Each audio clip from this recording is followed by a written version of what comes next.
भैया धर्म बुद्धि से आओ, धर्म कमा के जाओ।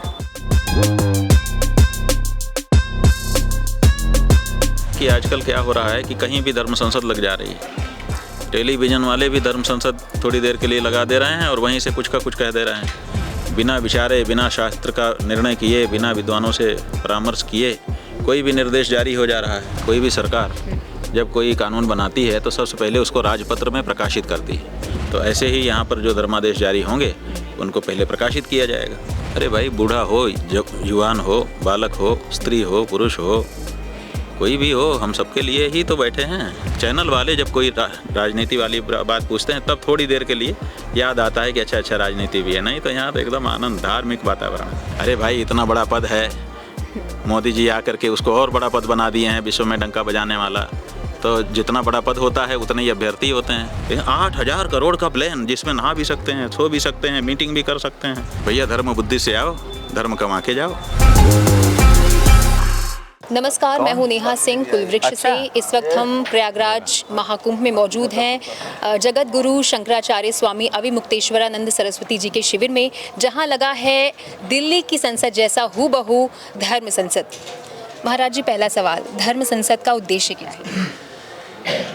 अपनी जो देश की संसद है, जैसे उसका उद्देश्य है देश की समस्याओं पर विचार करके कानून वर्तमान जनता के लिए बना करके उसको सुविधा में डाल देना, वैसे ही वर्तमान धार्मिकों के लिए दिशा निर्देश जारी करने का कार्य उनकी समस्याओं को सुनकर विचार कर इस संसद से किया जाता है। यही उसका उद्देश्य है। अच्छा, इसकी आवश्यकता क्यों पड़ी? इसकी आवश्यकता इसलिए पड़ी कि आजकल क्या हो रहा है कि कहीं भी धर्म संसद लग जा रही है।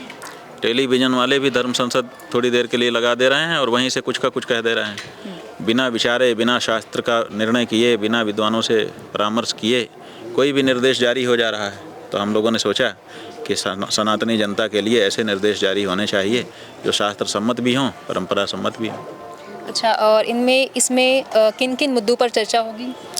जो भी मुद्दा सनातनी लोग उठाएंगे सब चर्चा का विषय है। जितने मुद्दों पर हम लोग विचार कर पाएंगे उन पे करेंगे, बाकी को लिस्ट कर देंगे। फिर से दूसरा सत्र जब बैठेगा तो दोबारा चर्चा करेंगे। ये तो सतत प्रक्रिया है। धर्म संसद में जो प्रस्ताव पारित होगा उसकी आगे की क्या कुछ प्रक्रिया होगी? देखिए, प्रस्ताव जब पारित होता है तो सबसे पहले क्या होता है, कोई भी सरकार जब कोई कानून बनाती है तो सबसे पहले उसको राजपत्र में प्रकाशित करती है। राजपत्र में प्रकाशित करने का मतलब है कि सब जगह वो पहुंच जाता है, सबसे पहले उसकी सूचना दी जाती है। तो ऐसे ही यहाँ पर जो धर्मादेश जारी होंगे उनको पहले प्रकाशित किया जाएगा हमारे धर्म पत्र में, और उसको सनातनी जनता के घर घर तक जो हमारे दूत हैं उनके माध्यम से पहुंचाया जाएगा। तो लोग जानें कि ये धर्म संसद बैठी थी, उसने ये विचार किया, ये निर्णय किया। देखा गया है कि अध्यात्म की तरफ युवाओं का रुझान बहुत बड़ा है, बहुत ज़्यादा बढ़ गया इस वक्त। तो परम धर्म संसद से आप उन्हें क्या संदेश देना चाहेंगे? अरे भाई, बूढ़ा हो, युवान हो, बालक हो, स्त्री हो, पुरुष हो, कोई भी हो, हम सबके लिए ही तो बैठे हैं। तो उसमें युवान भी आता है। हम केवल युवा को ध्यान में रख करके ये कार्यक्रम नहीं कर रहे हैं, समस्त सनातन धर्मावलंबियों के लिए कर रहे हैं, उसमें युवा भी सम्मिलित है। महाकुंभ में राजनीति कितनी हावी हो रही है, क्या लगता है आपको? पता नहीं, हमको तो ये पता नहीं चलता है। यहाँ तो सब धर्म नीति ही चल रही है। आनंद से सब लोग, धार्मिक लोग आए हुए हैं। राजनीति वाले आते होंगे लेकिन यहाँ कोई ऐसी राजनीति वाली ज़्यादा बात नहीं है। प्रधानमंत्री चेहरे को लेकर होड़ मची। कोई चैनल वाले ही आके राजनीति वाला सवाल पूछते हैं, तब लगता है कि कुछ राजनीति है, अन्यथा तो हम तो राजनीति का कोई माहौल नहीं है। यहाँ कोई चुनाव का प्रचार नहीं हो रहा है, किसी का टेम्पो हाई नहीं हो रहा है। यहाँ पे ऐसा कुछ नहीं हो रहा है। यहाँ सब धार्मिक वातावरण है।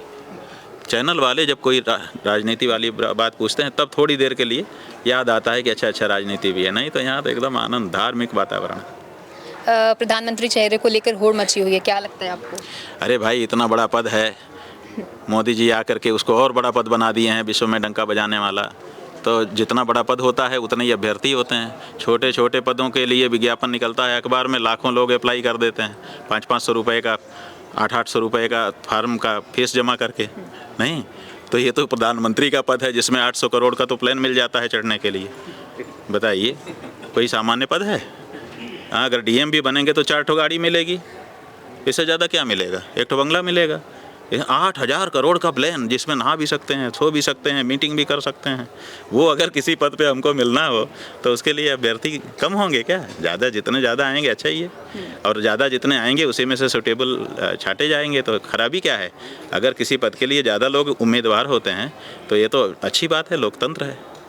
महाकुंभ में 40 करोड़ श्रद्धालु आएंगे देश विदेश से, उनको क्या संदेश देना चाहेंगे? भैया धर्म बुद्धि से आओ, धर्म कमा के जाओ, सीधा सा बहुत बहुत संदेश। धन्यवाद आपका।